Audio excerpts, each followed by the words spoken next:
경기 크리에이터즈 랜선위크 전문가 세션을 시작하도록 하겠습니다.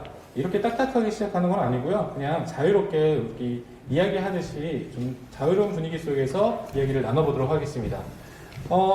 아무래도 이제 코로나가 이제 우리 사회를 덮치면서 전반적인 영향을 주었는데 저희가 이제 앞으로 코로나 이후에 어떻게 콘텐츠 산업에 대한 변화가 있을까 이런 부분들을 얘기를 하려고 합니다. 자, 그러면은 우리 한번 보시는 분들을 위해서 자기소개를 한번 간단하게 해보겠습니다. 저 회장님께서. 안녕하세요. 반갑습니다. 저 한국 MCN 협회를 맡고 있는 글랜스TV의 박성조라고 합니다. 오늘 경콘진에서 진행하는 랜선위크 초대해 주셔서 감사하고요. 요즘 코로나 이후에 MCN과 이름미디어 산업에 대한 고민도 많고 여러 언론에서 말들도 많이 있습니다. 사실은 이런 이제 공개석상에서 MCN 산업의 현황과 미래에 대해서 얘기하는 게 참 어려운 얘기도 한데요. 오늘도 자연스러운 분위기고 기분 좋게 얘기할 수 있는 자리가 되었으면 좋겠습니다. 네, 감사합니다. 자, 예, 안녕하세요. 저 다이아TV의 황상준이라고 합니다. 예, 오늘 오랜만에 뵙는 형님, 누나들 보고 싶어서 예, 초청해 주셔서 감사하고 나오게 됐고요. 예, 저도 1g이나마 도움이 될 수 있게 열심히 토론하도록 하겠습니다. 대표님. 네, 안녕하세요. 저는 패션 뷰티랑 라이프 스타일 쪽을 이제 전문으로 하는 저희는 IP 매니지먼트라고 얘기하거든요. 그래서 인플루언서 매니지먼트 회사를 운영하고 있고요. 아이스 크리에이티브라고. 네. 오늘 일단 시간이 이게 이제 얘기하다 보면 짧을 것 같기도 한데 맞아요. 예, 오늘 시간을 계기로 좋은 질문들이 좀 많이 나오고 네네. 그거에 대한 고민을 좀 많이 할 수 있는 그런 자리가 되면 좋겠습니다. 좋습니다. 네. 혜진님. 네, 안녕하십니까. 저는 경기 콘텐츠진흥원 방송영상산업팀의 한솔 책임 매니저라고 하고요. 2017년부터 경기도 1인 크리에이터 육성 사업 담당하고 있습니다. 그래서 저는 오늘 공공기관, 경기도에서는 어떻게 1인 크리에이터 사업 바라보고 있고 어떤 사업들 준비하고 있는지 정보 말씀드리러 나왔고요. 지금 다 업계 전문가 분들이신데 저만 너무 국정감사 될까봐 지금 얼어 계세요, 지금. 되게 그쵸? 긴장됩니다만. 방송을 별로 안 해보신 거죠? 그렇죠. 지금 굉장히 긴장됩니다. 긴장돼요? 긴장. 마스크 좀 올리셔야 될 것 같아요. 습기 차가지고 네. 안경 이렇게 눌러야 되더라고요. 어쨌든 점점 잘 해보겠습니다. 네, 네. 좋습니다. 근데 저희가 이렇게 지금 딱딱한 주제이긴 하지만 네. 그래도 이제 이 코로나 시국에서 나름대로 굉장히 고충도 좀 많았을 것 같고 그리고 아무래도 크리에이터랑 직접적으로 지금 일을 하시기 때문에 크리에이터 입장들도 좀 잘 이해할 수 있을 것 같아요. 그래서 일단 팀장님께서는 지금 이제 많은 크리에이터들과 함께 이제 하고 계시는데 네. 이번 코로나 때 크리에이터들은 좀 뭔가 영향이 좀 있었나요? 어떤 지금 분위기예요? 예, 영향이 당연히 있을 수밖에 없고요. 그냥 평소에 느끼시는 어려운 부분들이 그대로 산업으로 영향이 미쳤기 때문에, 그러니까 1인 창작자, 크리에이터, 인플루언서들이 이제 영위하는 비즈니스 모델이 크게는 이제 유튜브 광고랑 협찬 쪽, 그다음 요즘에는 이제 커머스가 하긴 하지만 아직 이렇게 메인으로 자리 잡기는 좀 어려운 부분이 좀 있기는 더 발전을 할 거고, 근데 일단 업계에서 코로나에 타격을 받은 업계들이 광고가 줄어들거나 하면서 그런 부분이 그대로 영향이 있었고요. 그다음에 촬영을 할 때 야외에서 많이 찍거나 여럿이 모여서 좀 촬영해야 되는 거나 이런 부분들이 조금 아무래도 조심스럽고 되도록 좀 안 하게 되고 그런 부분들이 있습니다. 맞아요. 크리에이터들도 그러면 일단 영향을 받았지만 중요한 건 회사도 좀 크게 영향을 받았을 것 같은데. 네, 받은 만큼 똑같이 받았다고 보시면 돼요. 지금 공감하시겠어요? 네. 이제 저희는 또 특히 패션 뷰티다 보니까 매장에 직접 방문을 해서 촬영을 하는데 소재로 활용하거나 아니면 이제 행사장에 초대를 정말 받는 거죠. 런칭쇼, 어떤 인플루언서와 만남, 해외에 예를 들어서 아티스트가 왔을 때 같이 파티를 한다거나 이런 이제 재밌는 오프라인 행사들이 되게 많았어요. 맞아요. 굉장히 많았는데 이제 그게 완전히 차단이 돼서 그런 활동들이 사실 올해는 전무했고 그리고 이제 뷰티 쪽은 특히 아시겠지만 면세점, 로드샵, 명동이라든지 홍대 이런 이제 길거리에 있던 그런 이제 좋은 브랜드들의 오프라인 매장이 침체기를 좀 겪으면서 그거에 대한 이제 광고 예산의 삭감, 축소 이런 것들이 직접적으로 영향이 좀 있었고요. 회사 매출에도 큰 영향이 있었나 보네요. 그런데 사실 또 반대로 온라인 쪽에 이제 그 특화되어 있는 브랜드들도 있어요. 그러니까 오프라인 매장 없이 유통을 했던 브랜드라든지 그런 제품들은 오히려 이제 기회를 좀 맞아서 큰 매출에 이제 뭐 영향을 주거나 하진 않았는데요. 그런 이제 일부 활동의 제한들이 있었죠. 그러니까 오프라인과 온라인에 이제 각각 특화되어 있는 분들이 네. 영향을 받다 보니 그렇죠. 어떻게 보면 이제 한쪽은 줄어들고 한쪽 올라가면서 그렇게 됐다는 네, 말씀이시죠. 이게 맞습니다. 산업에서도 지금 MCN 산업에서도 협회장님이시니까 이런 고충들을 좀 많이 들으셨을 것 같은데 어떠세요? 그러니까 이게 저희가 이제 코로나가 들어왔을 때 단계를 한 4단계로 지금 저희가 정리를 해요. 코로나 발생 초기하고 1차 확산 때, 그리고 이제 5월 달에 조금 안정기 들어왔을 때, 다시 2차 확산 때, 그냥 4단계로 들어오거든요. 그러니까 처음에 이제 발생 초기 때는 이제 말씀드린 것처럼 중화권 쪽에서, 중국 쪽에서 코로나 관련된 이슈가 나오다 보니까 이제 가짜 뉴스나 뉴스에 대한 소비가 갑자기 많이 늘어났었고요. 그다음에 1차 확산 때 들어왔을 때는 그러니까 기본적으로 여행 콘텐츠들이나 이제 관련된 유사한 그 집단으로 찍어야 되는 어떤 경험용 콘텐츠, 오프라인에서 어떤 아까 대표님 말씀하신 것처럼 촬영을 해야 되거나 리뷰를 해야 되거나 하는 콘텐츠들이 피해가 많이 있었던 것 같아요.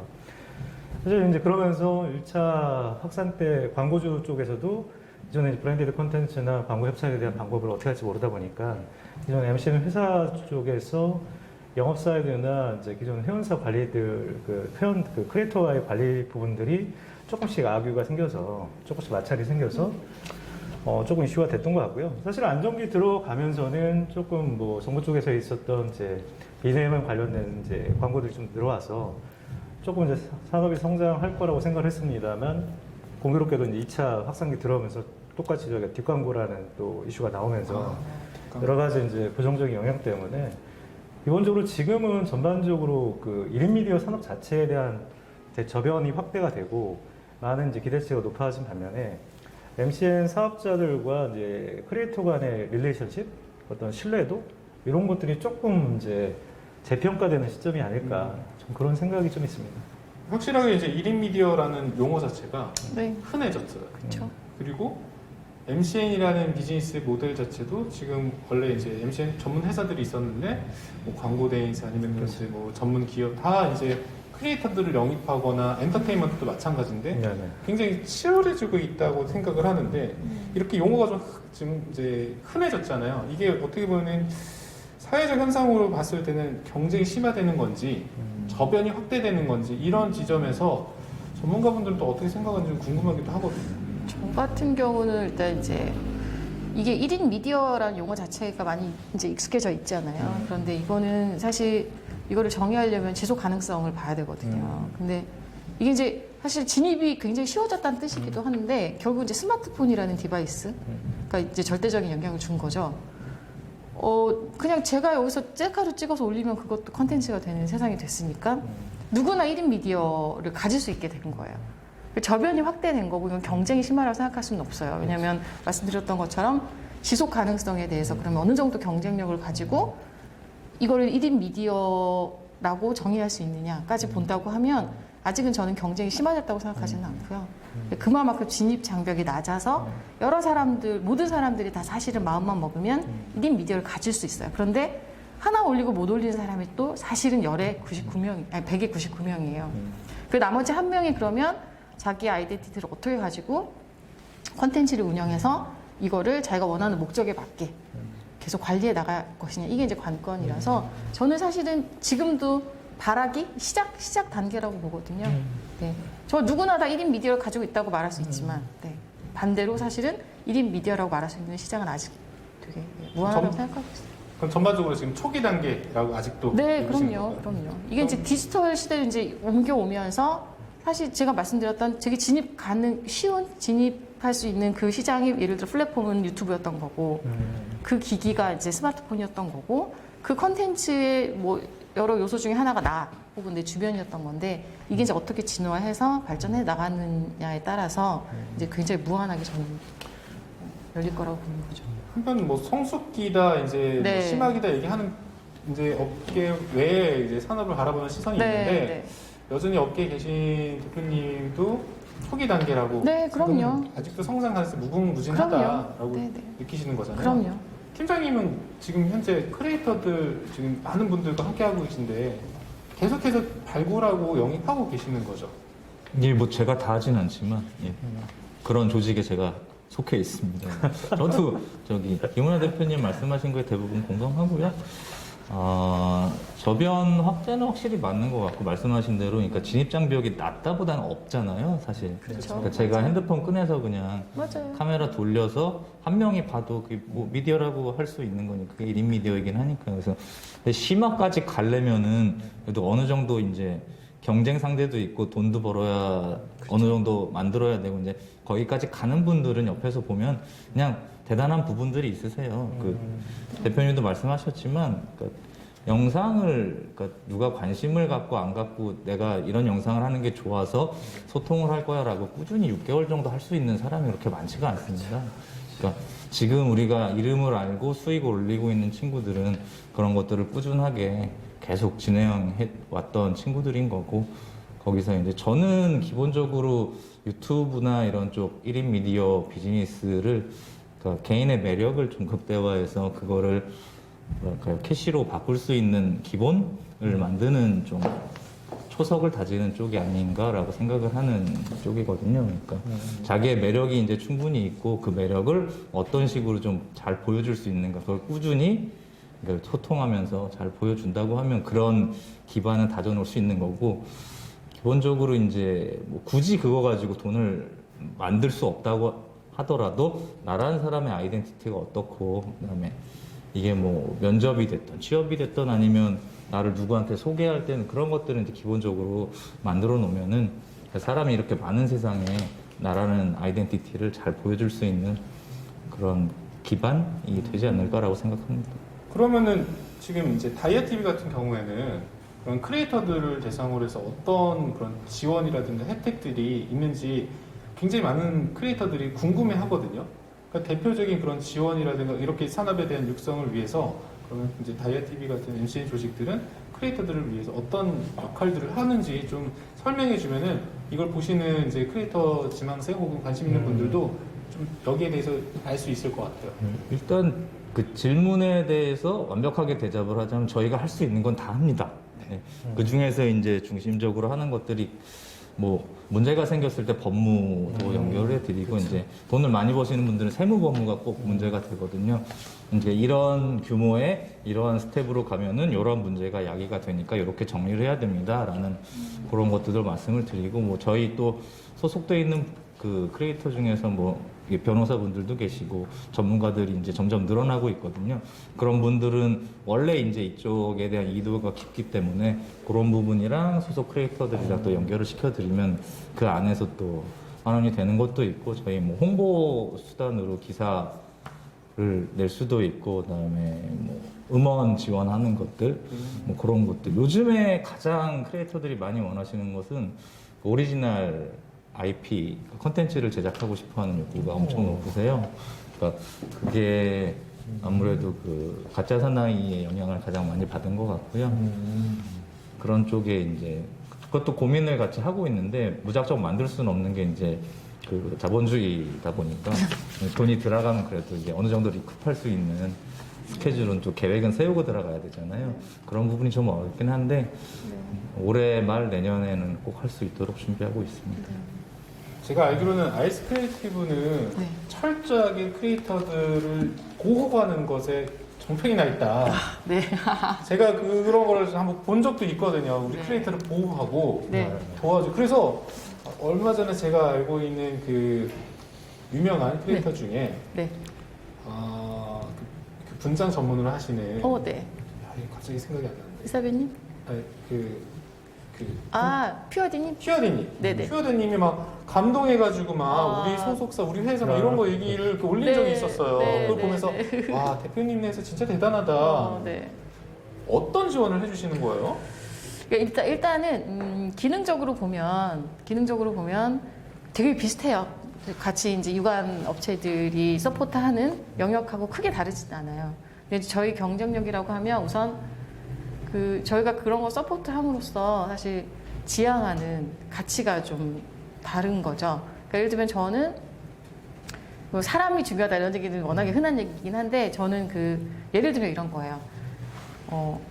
만약에 어떤 사람한테 자, 당신한테 안전하게 뭐 100만 원의 수익을 가지고 뭐 5년 동안 이렇게 하면 어떤 플랜으로 성장할 수 있어라고 하면 그냥 안전하고 편안하게 거기에 익숙해져서 뭔가를 일을 하겠죠. 그게 뭐 직원이 될 수도 있고. 네네네. 근데 저는 제 성향이 이 사람이 잘할 수 있는 역량이 되게 분명하게 있을 거라고 생각하고 그 독창성을 막는 모든 것들을 제거해주고 이 사람은 크리에이터이기 때문에 크리에이티브 할 수 있는 환경을 만들어줘요. 그래서 어쨌든 창작에 집중할 수 있게 그거는 대체 불가능한 거거든요. 다른 거는 가능해요.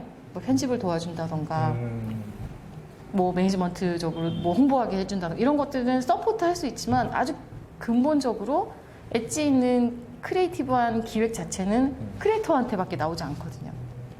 그래서 사실은 컨설팅이 다 달라요. 나는 어떤 환경이 되어야 크리에이티브한 발상에 집중을 할 수 있어. 라고 하면 저희는 TF로 조직이 만들어져요. 그분을 네. 그 사람을 위해서. 네. 그래서 맞춤형으로 담당자가 3명이 될 수도 있고 5명이 될 수도 있고 10명이 될 수도 있어요. 그래서 그 TF 조직이 일사불란하게 목표를 3가지를 세워요. 그래서 그 목표에 맞게 저희가 일정을 세우고 다 체크를 해나갑니다. 그래서 결국 크리에이터는 굉장히 든든해해요. 내가 집중할 수 있는 환경을 다 만들어주고 내가 하고 싶은 거 던지니까 테스트를 해주고 그래서 결과를 만들어주는 이런 일들을 지금 3년 넘게 해오고 있거든요. 그래서 저희 회사는 이탈률이 없어요.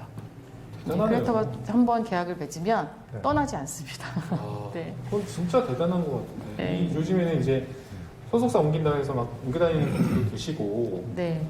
회사에 대한 신뢰가 떨어졌다라고 하는 크리에이터들도 많으신데 네. 이탈률이 없다라는 거는 그만큼 회사에 대한 신뢰가 대단한 거 아닌가요?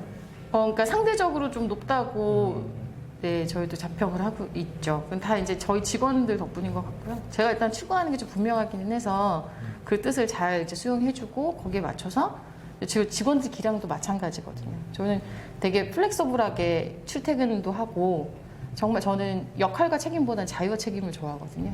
자기가 누릴 수 있는 자유만큼 훨씬 더 편안한 마음으로 뭐든 회사에 얘기해도 되고 솔직하게 말을 하면 이게 실행 가능성이 있고 정말 도전해도 되는 문화 이런 것들을 만들다 보니까 크리에이터들이 알아서 우리 이제 인플루언서 이 IP에 대해서는 이런 것들 한번 해보면 어때? 이런 것들도 정말 수시로 이제 회사에 던지고요. 그러면 한번 해보자고 해서 실행하고. 사실 이제 좀 지금 소외되어 있는 우리 네. 경권진의 담당자분께서 기업에 끼고 싶은데 네. 그래서 좀 질문하고 싶은 게 뭐냐면 그러면 이렇게 네. 이제 크리에이터들 기업은 이렇게 지원을 하고 있는데 기관에서 바라보는 크리에이터 그리고 크리에이터 산업 그 기관은 어떤 역할을 하는지도 궁금하고 크리에이터들을 위해서 기관이 지금 하고 있는 프로그램들도 좀 궁금해요. 그래서 잠깐 조용히 있는 동안 무슨 얘기를 네. 할지 계속 생각하고 있었는데요. 네. 그래서 일단 저희가 뭐 하고 있는지 말씀드리면 좋을 것 같아요. 저희가 뭐야지. 2017년부터 경기도 1인 크리에이터 육성 사업이라고 이름 붙여서 진행하고 있는데요. 16년 말 17년 초에 처음 사업 고민할 때만 해도 이제 유튜브가 거품이냐 아니냐, MCN 사업도 거품이냐 아니냐 그 전망이 불확실할 때라서 저희 초점은 최대한 많은 창작자 후보군들, 이제 선수 후보군들을 육성해서 이 시장을 활성화시켜보자는 접근이 있었고요. 그래서 크게 3가지로 사업 운영하고 있습니다. 초기 단계 이제 진입하는 분들한테는 아카데미 교육을 제공해드리고 있고요.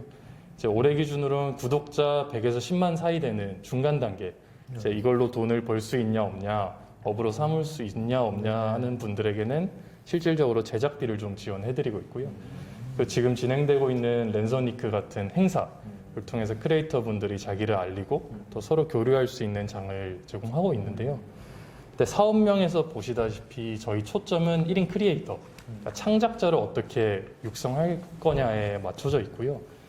그래서 저희 MCN사나 이런 산업계 분들과는 부분적으로 가볍게는 자문을 해주신다거나 아니면 파트너십을 맺고 어떤 노하우를 빌린다거나 그런 정도로 협력을 하고 있는데요.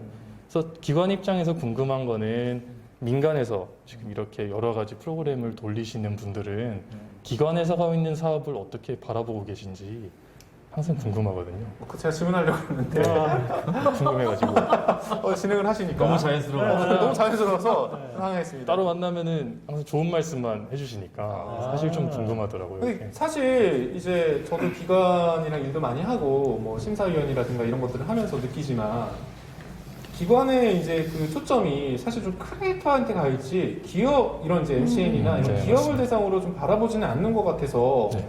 이런 부분에서 좀 접점이랄까? 그래서 항상 이제 뭐 컨설팅, 뭐 이제 자문 이런 것들은 요청을 하시지만 먼저 이제 콘텐츠 기업이나 MCN 기업한테 기관이 하는 역할들은 조금 제한적인 것 같아요. 네, 맞습니다. 그러다 보니까 저희는 반대로 기업 담당자분들도 기관에게 좀 뭔가 요구하는 부분이라든가 네.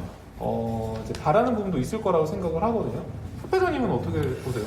일단 뭐 말씀하신 것처럼 그 초창기에는 이제 경콘진처럼 이제 의지를 갖고 있는 이제 기관들이 시작을 하셨잖아요. 네. 근데 지금은 이제 뭐 말씀드린 것처럼 최근에 이제 비대면이라고 하는 온라인 쪽 때문에 아마 이제 모든 이제 공공기관 쪽이나 지자체들마다 이제 이름 미디어를 육성을 해야 된다는 생각을 다 갖고 계신 것 같아요. 경콘진이 또 워낙 잘하셨기 때문에 사실 그러다 보니까 공공 사이드에서 할 수 있는 역할과 기존의 사업자, 그러니까 MCN 같은 회사들이 할 수 있는 역할이 약간 중복되는 지점이 있어요. 네, 그래서 어떻게 보면 이제 아이스 크리에이티브나 다이아TV처럼 각각의 어떤 카테고리를 정확하게 진행을 하는 목적에 맞는 형태의 MCN 비즈니스가 이루어진 반면에 있는 반면에 좀 소외되는 카테고리도 있잖아요. 뭐 시사나 정치 쪽이나 아니면 최근에 뭐 같은 이제 특정 카테고리 같은 경우는 사실은 기존의 MCN 회사가 다루기는 어렵기 때문에 공공 사이드에서 하는 역할도 있거든요. 다만 이제 저희가 조금 아쉬운 부분은 이거는 이제 저희 철저하게 협회 입장도 있습니다. 네. 철저하게 왜냐하면 이제 최근에 보시면은 MCN 회사 쪽에서 이제 양질의 크리에이터를 이제 서로 협업을 해서 서로 간에 이렇게 편승하는 브랜드를 성장시키는 역할을 하는데 아무래도 이제 그 퍼블릭 사이드나 가버먼트 사이드에서 이제 크리에이터를 양성을 하시면 사실 이게 MCN 협회 쪽 MCN 회사들하고의 이 연결이 좀 잘 안 되는 느낌이에요. 이래 가지고 뭐 그 경콘진에서 양성되신 크리에이터 분들도 이제 그분들끼리는 이제 잘 이제 호흡을 하시고 또 자체적으로 양성이 되시는데 기존의 MCN 회사 쪽하고 자연스럽게 이제 매니지먼트 단계라든지 비즈니스 단계가 고도화되면서 자연스럽게 넘어가는 교류가 좀 있었으면 좋겠는데 그런 부분이 좀 아쉬운 부분이 있고요. 그러다 보니까 솔직히 최근에 어떤 이제 상업적인 이슈들, 예를 들어서 최근에 유튜브에 나오는 뒷광고라든지 아니면 이제 브랜드한테 들어가는 어떤 제안이라든지 아니면 이런 부분들에 대해서는 아무래도 기관 쪽에서 갖고 있는 이제 그 비즈니스가 아니기 때문에 이런 부분들이 좀 사업자 쪽이나 협회 쪽하고 연결고리가 좀 있었으면 좋겠습니다. 다이아TV는 네. 사실 이제 초창기부터 기관과 굉장히 긴밀했잖아요. 그러니까 뭐 협회도 그렇지만 뭐 경콘진 아니면 뭐 다른 기관들과 함께 굉장히 교류도 많이 하고 그렇게 이제 업무도 했을 것 같은데 네. 혹시 이렇게 일을 같이 기관을 하시면서 기관에게 이제 좀 뭔가 요청하고 싶거나 그건 좀 바라는 항상 이제 요청받았던 입장인 것 같은데 오히려 역으로 요청하고 싶거나 하는 그런 부분들은 없나요? 저는 그냥 이거는 회사라기보다 그냥 제 개인적인 생각에 더 가까울 것 같고요. 그 예전에도 그냥 차 마시면서 가볍게 한번 말씀드린 적이 있는데 공공 MCN이라는 개념을 하나 갖고 가보면 어떨까라는 생각을 그냥 가볍게 해봤습니다. 예를 들면 공공 MCN이라는 개념을 도입을 해서 한 30% 정도는 뭐 비즈니스적인 모습, 한 30% 정도는 이제 공공기관적인 모습, 30% 정도는 대행사 같은 모습을 해서 약간 관이랑 그 업들을 다 커뮤니케이션 해주고 연결해 줄 수 있는 공공적인 성격을 띠는 비즈니스를 좀 갖는 개념들을 한번 해보면 여러 가지로 좀 좋지 않을까라는 말씀을 한번 드렸었고요. 재미있을 것 같아요. 그러니까 그 세팅을 좀 개념을, 그러니까 너무 막 이윤을 추구한다거나 이렇게 가지도 않고 그렇다고 자본주의의 흐름에 잘 따라가기도 하면서 그 국가가 가지는 방향성이랑 이런 그 예산들, 이런 정보 이런 것들을 잘 커뮤니케이션하고 컨설팅 해준다고 하면 상당히 좀 이렇게 톱니바퀴가 산업에서 이렇게 돌아가는데 되게 좋은 역할을 할 수 있는 개인적인 생각입니다. 아, 네. 예. 아까 협회장님이 말씀하셨던 좀 소외되는 카테고리 이런 부분들이 충분히 공공 가능하죠. MCN에서 예. 뭔가 역할이 좀 충족되면 그들도 나름대로 성장도 이어질 수 있다. 그렇죠, 예. 그러니까 너무 그러니까 회사는 기본적으로 이렇게 다 좋은데 자본주의 사회라 이게 비즈니스를 하고 돈을 벌고 이 돈을 재투자해서 영속적으로 이렇게 이루어지지 않으면 사실 장기적으로 계획을 짜기가 힘들잖아요. 그래서 아무래도 이 친구들은 이렇게 해갖고 가면은 이렇게 될 수 있어. 왜요? 예, 라는 부분이 있는데 그 친구들보다는 이제 빨리 캐시로 전환할 수 있는 사람들한테 아마 신경이 조금 더 쓰이기 마련이거든요. 요즘에 조금 저도 이제 더 붙여도 될까요? 네. 그러니까 요즘에도 저희가 이제 고민하는 지점이 아시다시피 이제 저희 사업의 대상이 그 초창기 때부터 이제 그 스마트폰에 익숙했던 밀레니얼이나 Z세대 포커싱이 좀 있어요. 근데 아시다시피 요즘에 이제 보급률이 워낙 있다 보니까 어르신들, 그러니까 시니어 계층이 사실 유튜브 소비도 많아지고 유튜브 창작에 대한 욕구도 많아지고 사실 정치나 시사에 대한 욕구가 많아지지 않습니까? 근데 이제 그런 부분들이 기성 MCN 사업자가 좀 다루기는 어렵기 때문에 최근에 이제 언론사들이 이제 그런 형태로 들어오는 것도 고민을 하거든요. 그러니까 다만 이제 저희가 이제 고민한 지점들이 아까처럼 이제 왜냐면 이런 분들이 처음에 진입을 잘해야 최근에 이제 어르신들 때문에 나오는 조금 여러 가지 미디어 리터러시라든지 이제 과격한 이제 정치적 의견 표현들이 어떤 젊은 층보다는 좀 상위권층에 연배가 되신 분들이 많다 보니까 이런 사이드에서 기관이 갖고 있는 이제 포인트가 이제까지는 초기 단계에 있는 산업을 만들어가는 단계라고 하면 이제는 성숙적인 이제 소통의 단계를 가는 것도 기관 쪽이나 공공 사이드에서 조금 고민을 해주십사 하는 게 저희 팀장님과 같은 의견입니다. 그러면 이제 매니저님께서는 이 공공 MC 개념이 나왔는데 만약에 지금 뭐 경콘진 같은 경우는 이제 지원 사업이나 혹은 이제 아카데미 사업 같은 경우에는 대부분 어느 정도 이제 성장 가능성 있는 분들을 보통 이제 선발을 하잖아요. 근데 사실 이제 말씀한 것처럼 공공 MC 개념으로 좀 도입해서 생각을 해보면 이게 자본주의적 관점에서의 성장보다 개인의 성장이나 사회적 가치 성장적인 측면에서 이제 좀 더 지원하거나 프로그램들을 확대할 계획은 없으세요?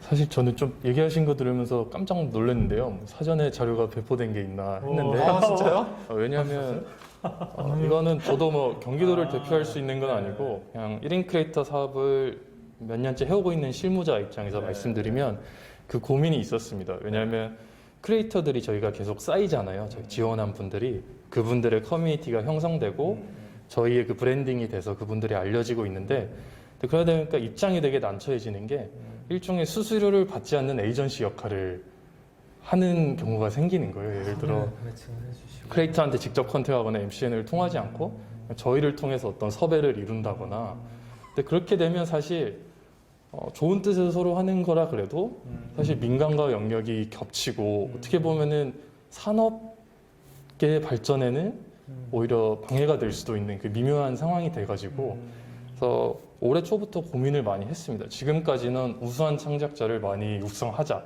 계속 해왔는데 계속해서 이렇게 가면은 MCN 사업자들이랑 관계는 어떻게 되고 이렇게 배출되는 크리에이터 분들은 후속 지원을 어떻게 하고 그래서 그 고민을 하다가 연초부터 딱 고민한 내용이 그거였어요. 공공 MCN이라는 말도 실제로 저희가 지금 사용을 하고 있는데요. 그래서 지금 제작 지원이나 뭐 아카데미에서 지원하고 있는 분들, 그러니까 산업적으로 성장해서 이제 훌륭한 크리에이터가 돼서 많은 수익을 올리고 타의 모범이 될 만한 분들을 지원하는 거는 그것대로 카테고리를 세분화해서 지금 같은 경우에는 구독자 100에서 10만까지만 해왔다면 지금 구독자 10만 이상, 50만 이상 일종의 콘텐츠 기업으로 발돋움하는 분들을 위한 뭐 엑셀러레이팅 지원 같은 사업을 따로 하나 고민하고 있고요. 그 딱 말씀하신 대로 공공 MCN이라는 사업 영역을 하나 더 만들어서 여기서는 뭐 최근 관광공사 통해서 뭐 이날치나 앰비규어스 컴퍼니 많이 이슈가 됐잖아요. 그래서 그런 순수예술 창작자들이 유튜브로 컨버전이 돼가지고 어떤 유의미한 성과를 낼 수 있도록 그분들을 이쪽 사이드로 끌어들여서 뭔가 전문 인력을 매칭한다든지 아니면 교육이나 제작비를 제공해 준다든지 하는 사업 또는 공공성 있는, 공익성이 있는 예를 들어 사회적 약자를 다룬다든지 환경 문제를 다룬다든지 그런 분야의 카테고리 하나 더 만들어서 예를 들면 산업적 발전을 위한 제작 지원 카테고리, 공공적인 카테고리 여러 개를 메뉴를 놓고 크리에이터 분들이 자기한테 맞는 걸 선택하고 활용할 수 있게끔 그래서 그런 방향으로 사업을 구성하고 있었거든요. 오늘 오전에도 회의를 하고 왔는데 아 진짜요? 개념을 이미 찾아가지고 역시 대단하시네요. 아니 이렇게 그렇잖아요. 예. 같은 얘기 가다 보면은 네. 어차피 만나고 맞아요. 뒤에 이제 또 말씀 계속 나누시겠지만 이제 저는 TV 쪽에 오래 있었다 보니까 이제 TV는 뭐 법으로 다 규정이 돼 있고 그다음에 그쵸. 뭐 자정도 하고 협회도 하고 이렇게 돼서 이제 컨텐츠 뭐 질이나 여러 가지로 다 이렇게 굳어져 가고 있잖아요. 근데 지금은 이쪽 사업은 이제 초창기 단계라고 보여지니까 그런 것들의 필요성도 점점 올라오고 그것도 이쪽으로 가고 말씀하신 공공 MC 부분도 가면서 나중에는 이렇게 만나서 그게 그렇죠. 하나의 뭔가 뭐 강줄기 같은 거였으면 약간 큰 강 내지는 바다 같은 예 그러려면 이제 산업이 점점 더 발전을 좀 해야지. 그 공공 사이드하고 사업자 사이드가 조금씩 아시다시피 이제 국가에서 기술 개발을 하면 민간에 양도를 하는 것처럼 그런 협업 관계가 이어졌으면 좋겠어요. 이게 경콘진뿐만 아니라 뭐 말씀 것처럼 뭐 지역에 사는 로컬 크리에이터 네. 같은 경우도 이제 같은 관점이라고 저는 보여지거든요. 그래서 뭐 그런 부분들이 경콘진 사례로 해서 사업자들과의 어떤 연결고리라든지 아니면 기존의 어떤 광고 수익에 따른 것보다는 이제 기부나 사회적 참여 이쪽으로 이제 광고주가 선호를 하는 영역도 있거든요.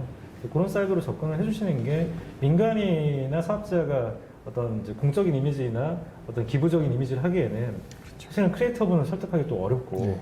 또 우려를 하신 분도 있거든요. 그런 부분들이 좀 자주 협업이 되었으면 좋겠습니다. 아, 네. 근데 아이스 크리에이티브는 철저하게 이제 어떻게 보면은 네. 그 상업적인 색채가 강하잖아요. 맞아요. 그러다 보니까 실제로 영입하는 분들이라든가 이런 부분들을 철저하게 사전부터 검증하고 뚜렷하죠. 네. 네, 그런 부분이 있을 텐데 그러면서 기관과의 협업 관계는 상대적으로 좀 덜할 것 같은 느낌이 들어요. 근데 그런 부분에서 좀 어떻게 느끼시고 기관에게 어떤 부분들을 바라는지도 궁금해요.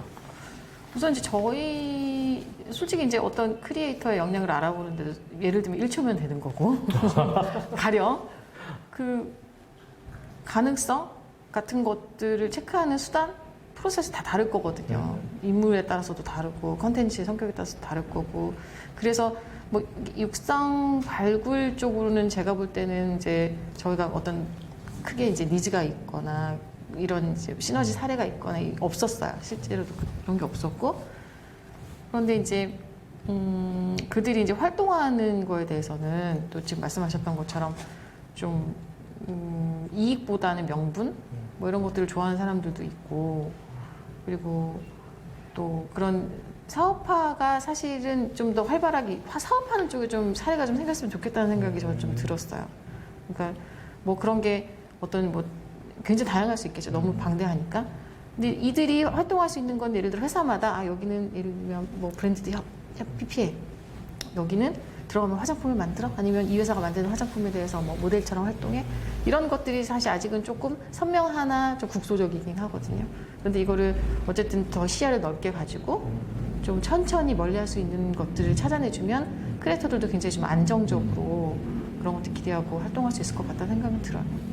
그 기관에게는 이런 좀 시야를 넓게 볼 수 그렇죠. 있는 사업화에 대한 지원, 예를 들어 뭐 지원. 머천다이즈, 1인 미디어의 뭐 라이선스라든지 IP를 활용한 그런 머천다이징 사업이라든지 다양한 게 있겠죠. 뭐 예. 그래서 그런 거에 대한 지원 프로그램들 나오면 좋겠다는. 그러면은 대표님께서 생각할 때 네. 그럼 그 전문가시니까 잘 팔리는 콘텐츠에 대해서는 딱 약간 1초에 안다고 하셨던 것처럼 그런 좀 맥락이 있을 것 같아요. 그러면 크리에이터들 입장에서도 진짜 잘 팔리거나 잘 되는 콘텐츠에 대해서 자기들도 좀 관심이 있을 텐데 대표님이 생각하는 잘 되는 콘텐츠, 잘 팔리는 콘텐츠는 어떤 거예요? 조금만 뾰족하게 필수로 필요한 건 자발성과 진정성. 자발성과 진정성. 네네. 그러니까 이게 저희는 어쨌든 이제 뭐 버티컬로 그런 전략들을 계속 이제 고민을 하니까 이게 이제 뷰티 컨텐츠를 예를 들면 정보와 재미 두 가지가 다 들어가야 되는 거거든요. 그렇죠. 정보만 있어도 지루하고 재미만 있어도 내가 이걸 왜 봐 그러면 예능을 보지. 그래서 정보와 재미가 적절히 들어가야 되는데 결국은 정보는 진정성하고 연결이 되는 거고 재미는 자발성이에요. 그래서 이 두 가지가 찰떡같이 나와야 되고 그거를 글도 그림도 아닌 사람이 사실 커뮤니케이션을 해야 되는 거죠. 그래서 캐릭터의 힘도 굉장히 중요하고, 네. 근데 이제 그 직관력을 가지고 그런 것들을 판단하는 거죠. 저희 회사에서는 담당자 내지는 이제 저희들이. 그래서 그런 그 중요한 요소들을 얼마나 스스로 잘 찾아서 발전 가능성이 있느냐가 이제 제가 보는 콘텐츠 흥행의 핵심이고요. 네. 그 캐릭터는 뭐 10,000가지, 100,000가지 어마어마하게 나올 수 있죠. 다 다르죠. 네, 네. 팀장님께서도 항상 많은 크리에이터들의 콘텐츠를 접하실 텐데 네네. 딱 보시기에 이제 잘 되는 데는 이유가 있다고 느끼잖아요. 예. 그런 부분에서 팀장님의 인사이트는 어떠세요? 일단은 뭐 대부분 대표님, 네. 김은하 대표님 말씀하신 거에 동감하고 100% 완전 동감하는 거 있죠. 진실성, 맞아요. 진정성. 진정성. 그러니까 시청자가 이제 뭐 방송 전문가든 아니면 나이가 어리든 많든 이런 거랑 상관없이 콘텐츠를 보고 이제 한 2, 3분 정도가 지나는 순간 이게 이제 저 사람이 어떤 방향을 추구하고 왜 이걸 만들었으며 왜 이런 워딩들을 쓰고 이런 것을 하는지가 이제 딱 각인되는 순간부터 네. 되게 이 친구는 이런 쪽을 향해 걸어가고 있구나. 이 친구는 나랑 되게 좀 잘 맞는 것 같아. 좀 존경스러운 면이 있어. 이렇게 되면서 이제 팬이 되고 구독을 하게 되고 맞아요. 알람 설정까지 하게 되고 이렇게 되는 거라 제일 중요한 건 진실성이라고 보고요. 그 다음에 이제 부가적으로 또 필요한 부분들은 요즘 트렌드 키워드 어차피 이제 유튜브에는 키워드 검색이 걸리거나 추천이 걸려야 되니까 요즘에 이제 어떠한 흐름들이 있는지 요즘엔 사실 사람들이 가장 원하는 게 힐링일 거거든요. 이제 코로나 블루도 좀 있고 그다음에 예전처럼 이렇게 편하지 않은 생활들이 있기 자유스럽지가 않을 테니까 여행도 가고 싶은데 못 가고 그러니까 좀 뭔가 보면서 이렇게 좀 힐링할 수 있는 그런 콘텐츠들 많이 원하고 아무래도 집에 오래 계시니까 집이랑 관련된 그런 부분들 네. 그런 것들이 이제 진정성 있게 풀어 주신다면 이런 트렌드에서는 또 되게 잘 될 수 있다고 생각을 합니다. 맞아요. 그러면은 지금 그런 부분들까지 포함해서 주목할 만한 트렌드는 말씀하신 대로 이런 진정성 있는 이제 콘텐츠지만 뭔가 이제 아무래도 코로나 이후에 집에 있는 시간들이 많아지니까 그런 홈 엔터테인먼트 그런 느낌의 콘텐츠가 좀 트렌드라고 보시는 거예요? 이제 기본적으로 뭐 진정성은 이제 어느 장르든 뭐 크게 구애받을 필요는 없는 것 같고요. 예. 그러니까 집에 있으니까 계속 많이 먹게 되고 운동하게 되니까 먹는 거 요리하는 거, 운동하는 것들, 그다음에 인테리어 하는 거. 그 예전에 비해서는 이제 옷은 좀 제대로 된 한 번만 딱 있으면은 다 커버가 되니까 옷 쪽은 조금 이제 아무래도 좀 신경을 좀 덜 써도 될 것 같고 화장도 색조 화장 같은 경우 마스크를 많이 하고 다니니까 기초 화장은 이제 계속 똑같이 하지만 색조 화장 쪽은 아무래도 좀 덜 신경을 쓰게 되고 뭐 그런 차이들 정도는 조금 있는 것 같습니다. 그 팀장님 뷰티나 패션 쪽에서 좀 주목할 네. 만한 그런 좀 트렌드가 뭐가 있을까요? 그러니까 지금 상준 팀장님 같은 경우는 뭐 소재 아이템 그런 거에 대한 트렌드를 또 얘기를 해주셨는데 그 뷰티 쪽은 소위 도른자가 성공하더라고요. 도른자. 도른자. 정말 디테일의 끝판왕. 그렇죠. 네, 디테일의 끝판왕. 그런 걸 즐기고 상호작용하는 방법을 되게 이제 그 입체적으로 하는 사람들이 그 요즘에 이제 특히나 뭐 이런 코로나19 때문에도 이제 막 더 많은 엣지를 요구를 하는 거죠. 그 태도? 예를 들면 이제 크리에이터의 태도도 포함이 되는 거고, 그러니까 뭐 소재도 정말 이제 환경에 따라서 그런 소재도 트렌드의 영향을 받고 변화를 하고 있지만 그 사람들이 이제 정말 그 하나를 보면서 느끼고 싶은 희열이라든지 뭐 행복의 가치 이런 것들이 더 정교해지고 더 이제 깊숙해져서 그런 걸 제대로 대응할 수 있는 그런 태도의 크리에이터, 그걸 소화할 수 있는 그런 판단력도 가지고 있고 그런 걸 바로 실행할 수 있는 그런 크리에이터들이 확실히 계속 굳건히 이제 이 흥행작들을 이어가고 있죠. 갈 수 있는 데까지 끝까지 가는 그렇죠. 거군요. 네. 그리고 제가 지금 딱 드는 생각은 네.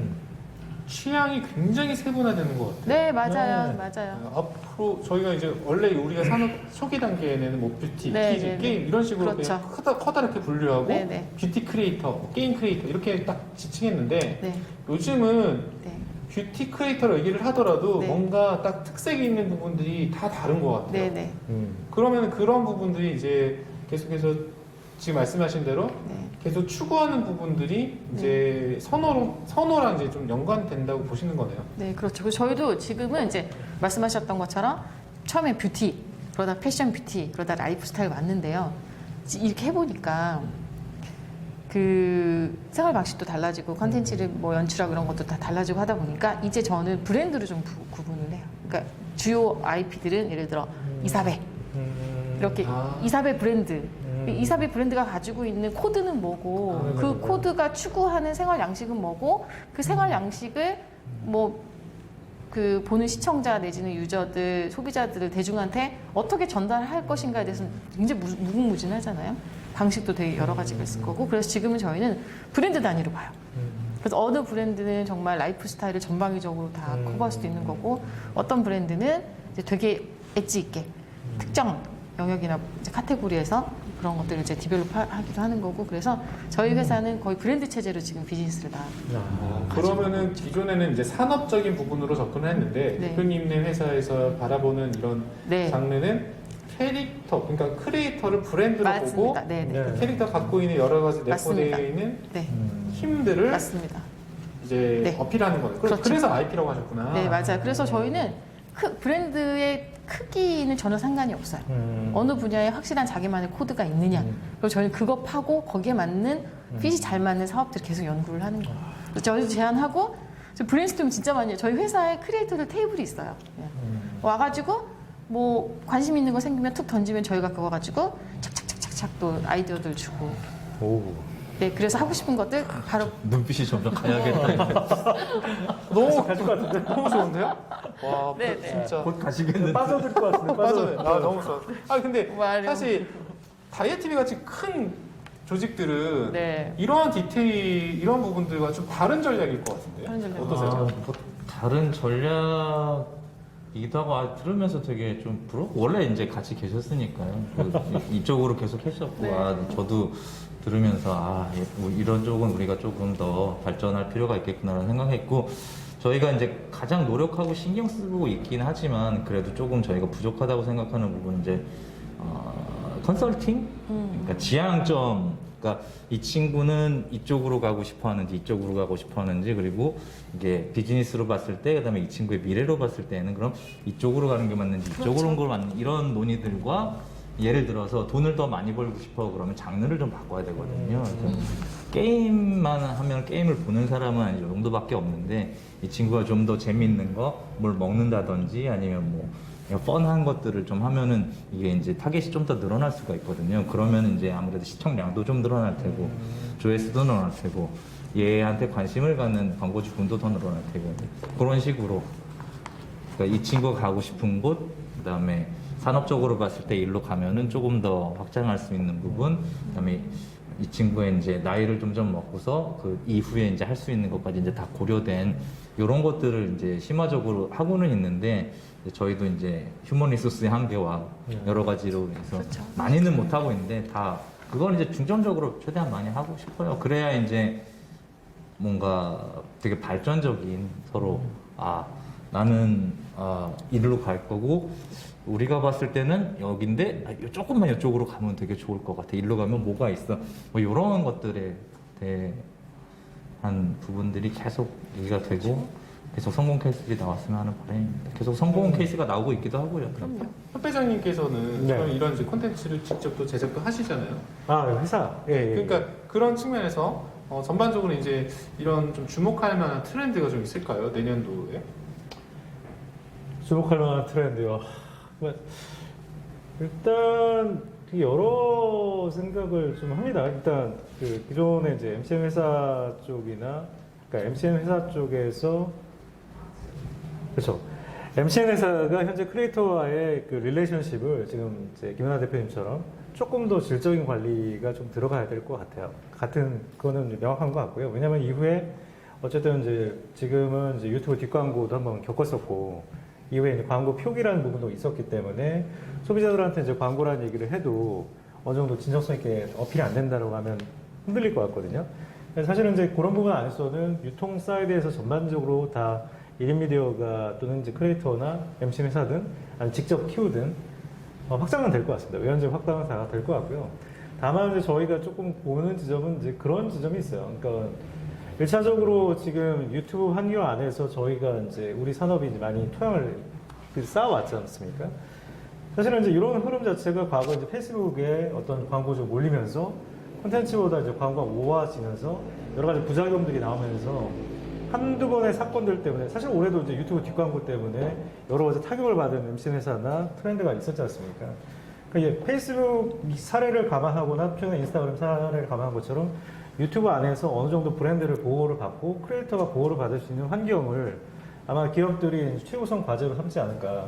그러니까 기업이 갖고 있는 어떤 소셜 밸류 관점 안에서 건강한 이미지의 콘텐츠를 생산하는 크리에이터들에게 조금 더 이제 기업들이 더 관심을 갖고 애정을 쌓을 거라고 생각하고요.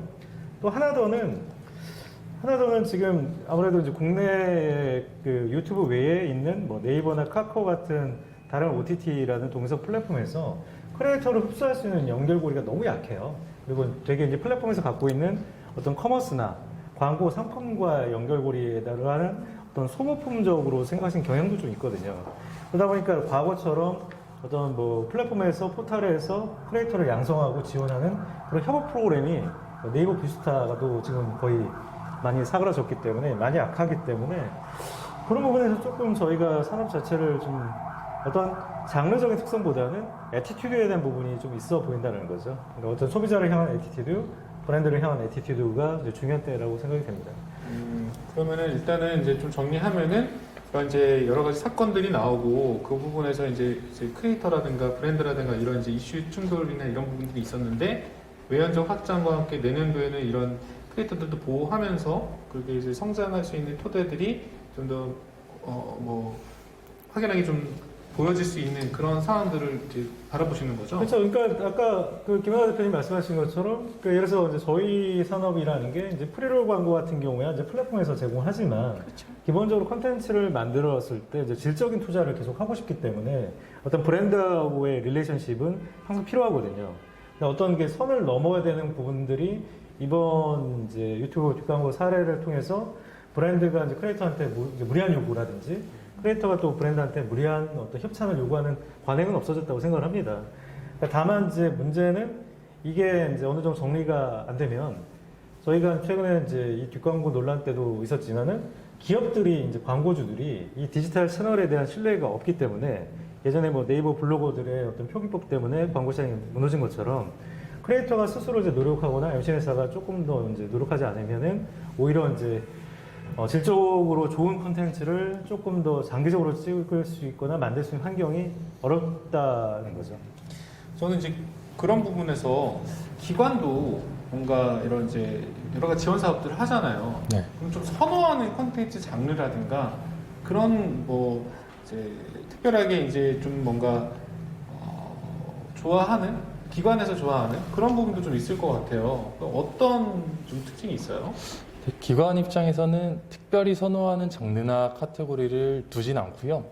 근데 전제는 너무 선정적이거나 뭐 폭력적이거나 비윤리적인 콘텐츠는 어느 정도 배제를 하고 나머지는 같은 선상에서 이제 뭐 크리에이터가 가진 매력도나 뭐 성장 가능성을 두고 주로 평가나 선정 과정을 진행해 왔고요.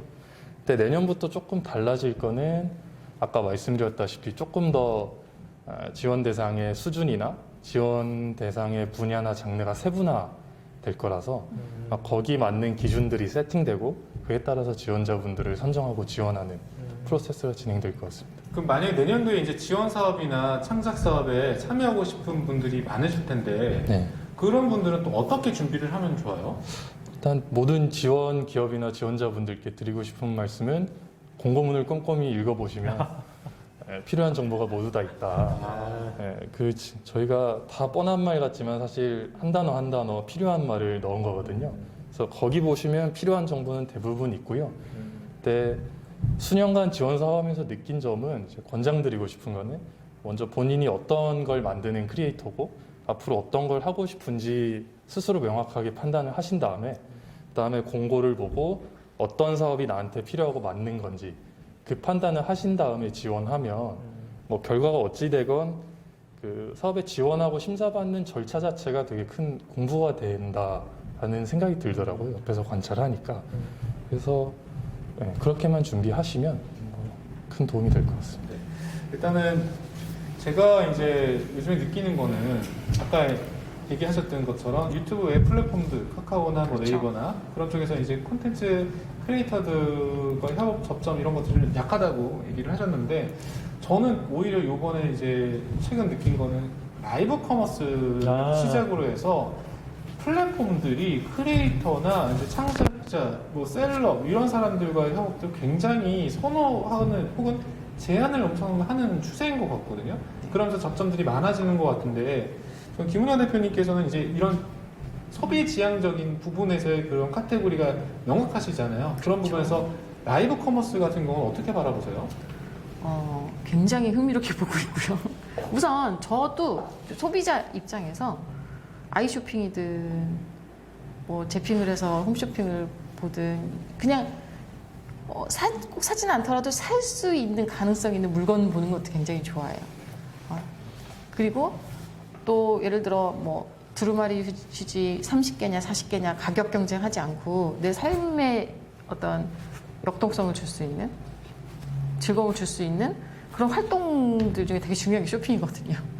네. 그래서 그런 측면에서 이제 기존에 지금 뭐 대부분은 라이브가 아니라 그냥 쇼핑몰에 가서 쭉 스캐닝해서 제품 뭐 있는지 보고 남들이 이제 MD가 추천해주는 거 뭐 있는지 보고 그 다음에 이제 패션 같은 경우는 어떻게 코디했는지 구경하러 가고 사진으로 보통 소비를 했단 말이죠. 근데 이제 이게 그런 사진이었던 그런 스틸 컨텐츠가 이제 영상으로 바뀌면서 이 다음에 라이브까지 이제 옮겨가고 있는 거예요. 이거를 사실 견인해 주는 건 역시 크리에이터 내지는 인플루언서이긴 하거든요. 그러니까 쇼호스트는 제품에 대해서 얘기하겠죠. 이 제품은 어떤 게 좋고 어떤 기능을 가지고 있고 그런데 크리에이터는 제품에 대해서 얘기하지 않아요. 이번에 저희 라이브 커머스 했던 사례도 1시간을 다 뜯어봐도 제품 가격 얘기 한 번 한 적이 없어요. 그런데 자, 이 제품은 어떤 때 어떤 식으로 사용하면 어떤 효과가 있을 거고 어떤 즐거움을 줄 것이다라고 설명을 하는 걸로 충분한 역할을 하는 거죠. 그런데 그게 자연스럽게 제품 구매까지 연결이 되는 거예요. 요즘 이제 그런 이제 소비자들은 이제 그 코디를 마치 보면서 자기가 정보를 얻는 것처럼 크리에이터들이 라이브라는 형식을 통해서 좀 실시간으로 되게 생생하게 전달해주는 그 컨텐츠 자체를 되게 즐기는 이제 세대가 됐다고 보는 거고요. 거기서 이제 옥석이 좀 가려지겠죠. 지금은 좀 갑자기 굉장히 많은 막 니즈들이 여기저기서 막 있는데 저희는 어쨌든 저희가 추구하는 전략에 맞게 그런 활동 사례들을 좀 만들어 나갈 거고 내년에는 그래서 이제 그런 측면에서 라이브 커머스를 굉장히 흥미있게 보고 있죠. 다이아 TV는 라이브 커머스 어떻게 보세요? 네, 라이브 커머스 뭐 지금도 그렇지만 내년에 훨씬 플레이어도 훨씬 많아질 거고 시장도 훨씬 커질 것 같고 바람은 확실히 그쪽으로 불고 있는 게 네. 맞는 것 같고요. 그중에 이제 뭐 이건 그냥 개인적인 생각인데 지금은 이제 홈쇼핑이랑 비슷하게 갈 수밖에 없잖아요. 매체만 좀 디지털라이징 된 거지. 그래서 그 중에서 이제 좀 경험을 쌓고 약간 뭐랄까요 스탠다드, 그러니까 디지털 플랫폼이나 뭐 각자 플랫폼에 맞는 약간 스탠다드한 포맷이나 그런 것들이 이제 뭐 인터랙션이 될 수도 맞아요. 있고 뭐 네. 방송 포맷이 될 수도 있고 출연자일 수도 있고 예, 뭐 그런 여러 가지 요소들을 잘 조합해서 뭔가 네. 하나 사례가 나오면은 그 스탠다드대로 맞아요. 조금 바뀌어서 가지 않을까라는 생각은 하고 있습니다. 그러니까 지금 기존의 TV 홈쇼핑이랑은 조금 다른 모습으로 변모가 되는 것들이 그래서 다양한 시도들을 해서 요것들이 요거랑 잘 맞는 것 같아라는 걸 찾는 그런 과정이 되지 않을까라고 생각하고 있습니다. 그런 거 있으면 좋을 거. 그러니까 뭐 지금은 이제 예를 들어 SSG, 쿠팡, 티몬 그 플랫폼 안에 이제 설계된 그런 솔루션을 통해서 뭐 활동을 하잖아요. 가서 그 형식미가 다 정해져 있는 거죠. 네네네. 호스트 있고 뭐 게스트로 가고 제품은 어떻게 진열이 돼 있고. 근데 그런 게 아니라 정말 라이브면 라이브답게 포맷을 좀 주도적으로 가지고 가고 그런 서비스를 할 수 있는 투자 프로그램 이런 거 있으면 좋겠다는 생각이 또 들어요. 기관에서 해야 되지 않나요?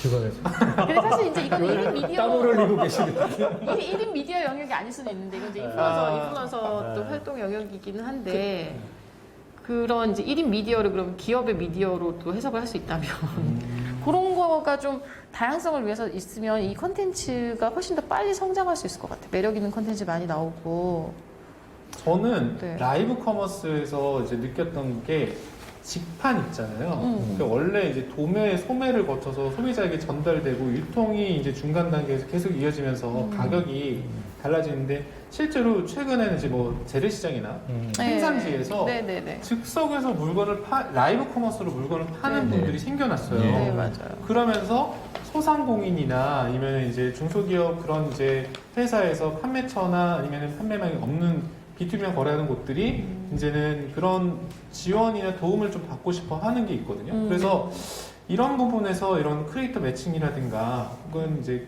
라이브 커머스 같은 이런 이제 새로운 기능적인 부분들이 기관에서도 관심이 좀 많을 것 같은데 그런 부분에 내년에 혹시 이런 이제 라이브 커머스에 대한 계획이 좀 있는지 궁금해요. 되게 구체적인 계획이 당장 있지는 않은데 항상 그런 요구가 있습니다. 이제 경기도도 지자체 입장에서 중소기업이나 소상공인들의 제품이나 어떤 서비스를 홍보할 수 있는 창구가 항상 필요하고 그렇기 때문에 저희가 크리에이터 육성 사업을 하고 있으니까 뭔가 협력을 해서 뭐 자기들이 가지고 있는 플랫폼에 크리에이터를 태워가지고 어떤 활동을 하든 아니면 협력해서 새로운 플랫폼을 구축을 하든 아니면 민간의 플랫폼을 활용해서 협력을 하든 제안이 항상 오는데 근데 그 경계를 잡기가 좀 어렵더라고요. 이게 어떤 방식으로 누가 어떤 자원을 꺼내놔서 협력을 해야 효과적인지 그렇기 때문에 그 의견을 좀 드려볼까요?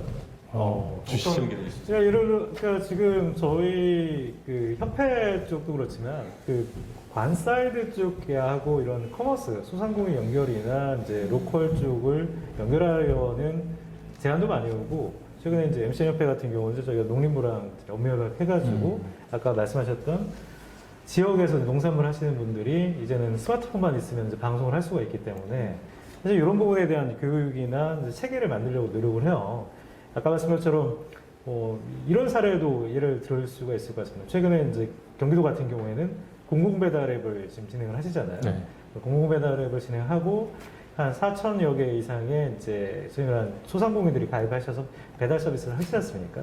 근데 문제는 이런 분들이 어쨌든 배달앱 특성상 어르신들이 모바일로 주문을 하기에는 좀 어려운 환경이 있어요. 대신에 유튜브 시청은 또 많아지잖아요.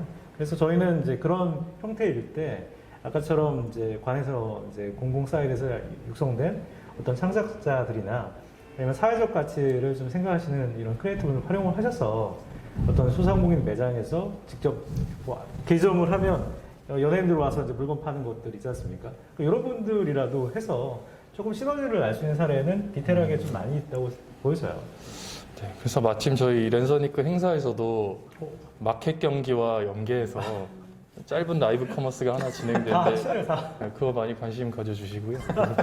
그럼 중장기적으로 아까도 말씀드렸지만 저희가 이제 육성한 크리에이터 분들을 어떻게 후속 지원을 하고 활용할 것인가라는 측면에서 언젠가 적절한 모델이 만들어지면 공공에서도 적극적으로 협력할 수 있을 방법이 있을 것 같아서요. 저도 꾸준히 공부하고 의사결정하시는 분들에게 보고하겠습니다. 자, 지금 그 마켓 경기랑 하는 라이브 커머스 짧게 하신다 했잖아요. 네. 자, 여러분 이 방송 이후에 다음 방송이 라이브 커머스 세션입니다. 그러니까 되게 싸게 팔 거예요. 여러분들 잘 보시고 좋은 제품 싸게 구매하시면 좋겠습니다. 자, 이 방송 끝나면 바로 이제 시작하니까 참고해 주세요. 세션상 한성이 지금 이게 VOD라서 다음 세션이 바로 이제 라이브로 하는 거라서 잠깐 말씀하신 김에 광고했습니다. 감사합니다. 네. 아무튼 뭐 이런 이제 의견도 있고 좋은 의견도 있는데 뭐 이 얘기는 좀 저희가 해보고 싶어요. 이게 조금 어두운 얘기지만 올해 이런 좀 사건 사고가 좀 많았어요. 그쵸. 그 부분에서 덜컹한 회사도 있고 굉장히 그 가슴 철렁한 그 크리에이터들도 많았을 거예요. 그리고 최근에 이제 부정적인 이슈들이 너무 많아요, 사실. 네네. 느끼시겠지만 제가 여기도 뭐 저거 어그로라든가 뒷광고라든가 이슈 하나 터지면 막 몰려서 하는 사이버 레카라든가 뭐 이런 이제 부분에서 이 뉴미디어, 1인 미디어를 바라보는 시선이 어떻게 보면 좀 물론 항상 그 사회적 양극화는 있으니까 뭐 어쩔 수 없더라 하더라도 굉장히 좀 부정적인 느낌들이 좀 만연해지는 이제 상황이라고 생각을 하거든요. 그런 부분에서 이제 이런 사업자라든가 뭐 협회 그리고 기관에서는 어떻게 좀 이런 이제 시선을 좀 개선하거나 혹은 이제 긍정적인 부분으로 변화하기 위해서 해야 할 노력이 좀 많은 분들이 궁금해 하실 것 같아요. 그래서 협회 회장님 입장에서 이런 지금 아까 얘기했었던 부분과 함께 어떤 형태로 이런 이 인식들을 개선할 수 있을까 좀 말씀 좀 해주시겠어요? 어려운 주제는 꼭 이렇게 들어오는군요. 아니 앞에서 다 말씀을 네, 이렇게 다 해줬으니까. 조금 이어서 말씀드리면 사실은 말씀 것처럼 8월 초에 나왔던 뭐 뒷광고 사태 이후로 저희가 이제 MCN 협회 같은 경우는 이제 공정위하고도 어떤 이제 업무 협약을 좀 진행하고 저희도 지금 공정위하고도 이제 자율협의체나 자율협약에 대한 논의를 하고 있습니다. 그리고 실제로도 지금 현재 회원사 쪽이나 1인 미디어 쪽에 직접적인 제재가 발효가 되지 않게, 그러니까 발효되지 않게보다는 약간 계도 기간을 가질 수 있게끔 12월 말까지는 저희가 잡고 있거든요. 내년부터는 제재가 들어가기 때문에 조심하셔야 됩니다만, 사실은 이제 말씀드린 것처럼 이번 최근의 사태를 봤을 때 가장 저희가 보는 거는 공정성 시비가 좀 있었어요. 그러니까 전반적으로 이 사회 안에서 어떤 이제 유튜버들이 갖고 있는 빠르게 이제 어떤 패스트트랙처럼 쉽게 돈을 번다라는 조금 이제 일반 소비자들 입장에서는 이런 이제 시각들도 있었거든요. 그런 안에서 이제 기존 미디어에 있는 유명인들보다 이제 크리에이터들이 갖고 있는 것들에게 높은 이제 어떤 도덕적이나 공인으로서의 이제 이 약간 기대 심리가 과도하게 있었고요. 사실 그런 부분들이 이제 뭐 올해 초에 있던 어떤 부동산 사건, 부동산이나 그 다음에 이제 청년들의 어떤 취업이라든지, 그러니까 있지 않습니까? 비정규직에 대한 취업, 인구봉 사태 같은 이제 그런 부분들이 있다 보니까 사실은 크리에이터나 새로운 형태의 인플루언서에 들어가는 어떤 도덕적인 함양 수준이 기대치가 많이 높았던 거죠.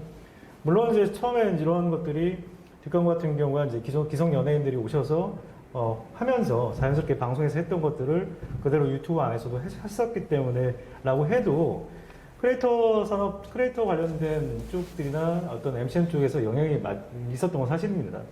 그래서 일단은 저희가 이제 바라보는 것들은 조금 더 아까 이제 근본적인 안에서의 어떤 이제 MCN과 사실 크리에이터 간의 1인 미디어 간의 계약도 사실 그런 관계 안에서 브랜드 협찬이라든지 광고 수익 배분이나 어떤 매니지먼트 계약에 들여다보는 계기가 좀 됐던 것 같고요.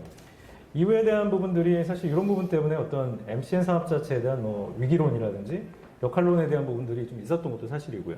다만 아이스 크리에이티브나 뭐 다이아TV처럼 어떤 퀄리티 기반이나 사람만의 어떤 이제 크리에이터를 보호하거나 소비자를 보호하거나 브랜드를 보호할 수 있는 여러 가지 환경적인 부분에 대한 공감대가 있기 때문에 아직 MCN 산업에 대한 뭐 기대치는 높아질 거, 투자 가치라든지 산업에 대한 성장성은 더 있을 거라고 생각합니다. 네, 맞아요. 가장 이제 우려가 되는 부분들은 오히려 저희가 이런 사업자가 어느 정도 사업자가 이제 크리에이터와 소통을 하고 어떤 이제 위기에 대응을 하고 같이 할 수 있는 부분들은 사실은 그나마 아직까지는 저희가 이제 콘텐츠를 만들어가는 이제 순수한 입장이 좀 강한 반면에 오히려 저희가 우려하는 거는 말씀드린 것처럼 이런 이제 유튜브 안에서 여러 가지 이제 아시다시피 뭐 언론적인 기능을 하시는 조금 이런 이제 일부 극단적인 유튜버들 때문에 전체가 호도가 되는 현상들이 우려가 되는 거기 때문에 그런 부분들은 저희 산업 쪽에 계신 분들이나 업계에 계신 분들하고 같이 정화를 하려고 노력을 해야 될 필요가 있다고 생각합니다. 다이아TV에서는 이런 지침이라든가 뭐 가이드라인 이런 것들이 그런 사건들 이후에 좀 많이 생겼나요? 아니, 그 전에도 원래 있었습니다. 예. 그래서 저희는 나름 다 규정을 준수해서 진행을 했었고요. 일단 그 사태 때문에 고생 많으셨고요, 회장님. 제가 느끼고 있습니다. 예. 지금 여러 가지 손에 힘드신. 고생 많으셨고. 어지럽습니다. 예. 그래서 뭐 저도 협회장님 뭐 지금 하신 말씀이랑 고전에 하신 말씀이랑 맥락은 거의 똑같고요. 그러니까 예, 요 정도에서 이제 한번 크게 터졌기 때문에 다 인식들이 다 개선이 됐잖아요. 맞아요. 그러니까 광고주도 그렇고 인플루언서도 그렇고 그다음에 시청자도 그렇고 맞아요. 다들 이게 이제 광고는 그냥 받으면 나 광고다 정정당당하게 이렇게 하고서 진행을 하고 그러니까 근데 이제 요게 자연스럽게 돼서 그렇게 발전적으로 갈 거라고 저도 생각을 하고 근데 조금 뭐랄까 약간 슬펐다 아니면 좀 걱정된다라고 생각됐던 면은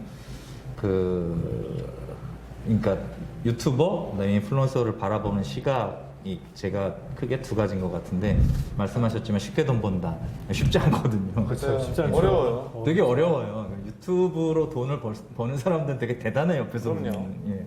그리고 그 꾸준함 그리고 절대 쉽게 버는 사람들은 아니고 그만큼 노력을 한 거고. 근데 또 하나 정말 제가 이번에 보면서 개인적으로 느꼈던 큰 슬픔은 이 시청하는 사람들이 화를 낼 준비가 돼 있구나라는 거를 조금 느꼈어요. 그러니까 항상 화를 낼 뭔가 불만이 가득 찼기 때문에 화를 낼 준비가 돼 있고 트리거를 찾는 것들이 좀 필요했다라고 생각을 해서 그런 슬픔들을 좀 느꼈고, 그러니까 사회적으로 조금 그런 것들이 이렇게 선순환 돼서 다 해소가 좀 돼야 이런 것들이 많이 또 좋아지지 않을까라는 생각을 하고, 혹시 이제 본인이 시청자시라면은 본인이 혹시 화낼 준비가 되어 있고 화낼 트리거를 찾지 않나라는 생각을 한 번 정도 해보시면 좋을 것 같고, 핵심은 앞에서 말씀하신 대로 공정성이었던 것 같습니다. 아이스크레이트 분은 이제 그런 부분에서의 이제 가이드라인, 지침, 네. 이렇게 뭐 여기에 따라서 이제 부분도 있을 거고, 네. 그리고 이제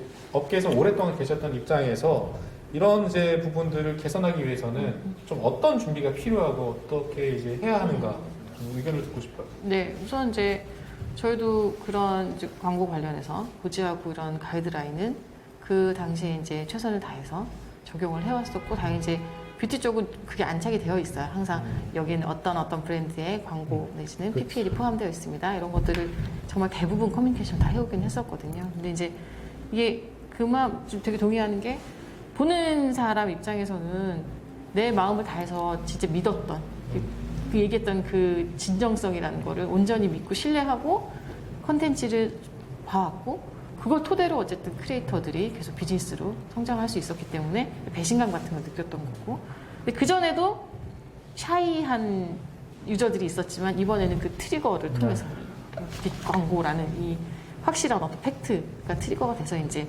적극적으로 의견을 보여준 거죠. 저희도 정말 많이 읽고 분석을 했고, 그래서 그런 이제 엄격한 잣대, 엄격한 시선 같은 것들을 저희 되게 이제 존중하고 겸허히 받아들이기로 했고, 그리고 저희 회사가 이제 어떤 입장을 취해야 될 것인가. 그래서 저희는 사실 크리에이터들도 정말 최선을 다했기 때문에 그 중간에서 어쨌든 조정하는 역할을 분명하게 하고 있는 저희 회사 같은 곳이 다 책임감을 느끼고, 무슨 일이 나중에 생겼을 때, 추후에도 문제가 생겼을 때 이건 회사가 배상하고 회사가 법적 문제를 다 다뤄갈 거야. 당신은 이 이후에 생긴 지침을 정말 제대로 다 반영해서 이제 작업을 앞으로 일을 하면 되는 것이고, 이전에 일어난 모든 일들에서는 회사가 책임질게. 이렇게 이제 선언을 했어요, 저희가. 그래서 아예 공지문도 그렇게 띄우고, 크리에이터들은 이제 창작 작업에 전념해. 그리고 정말 인신공격이라든지 이제 이거를 빌미로 정말 다른 논점이랑은 다른 이제 그 이슈가 있는 것들은 저희가 또 다른 식으로 이제 커뮤니케이션 좀 해나가고 있고, 네, 그리고 지금은 사실 정착 바로 됐어요. 예, 공정위 지침에 맞춰서 저희가 다 가이드대로 작업을 하고 있고, 인스타그램도 보면 지금 다 바로 처음 유료, 뭐 광고 이렇게 다 뜨고 가는데, 그렇다고 트래픽이 떨어지거나 그렇죠. 네, 그렇지 않아요.